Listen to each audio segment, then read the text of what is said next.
You know, every year during the fall time and heading into winter in our area, we get rain and a lot of it quite often. And you know what that brings us? Mud. Mud. Mud. And who likes cold, wet feet when you're in the garden trying to get your chores done? Well, we found a great boot. It's called the Muck Boot. And look at them. They're really well made. They're 100% waterproof and they're fashionable too. You know, even our producer Jeff, he has this pair that he just got, and I have to say that from 20 years ago, he bought a pair of Muck Boots, and honestly, they still look pretty darn good. And we know the work he's put into them. And you know, there's so many different styles that they have created.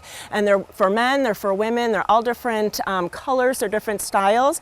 This one is a great one to work out in the garden, but what if you have to go walk the dog or run to the store? You can just flip down this edge and you have this more fashionable boot to get to the store.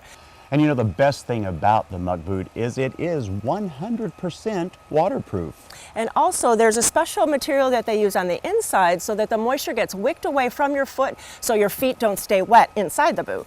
So you're saying, well, you know, I need a pair of those. Well, you can go to gardentime.tv. We'll click you over to their website, and then you can find out, you can order them online or even the local places that you can drive and pick up a pair of your own.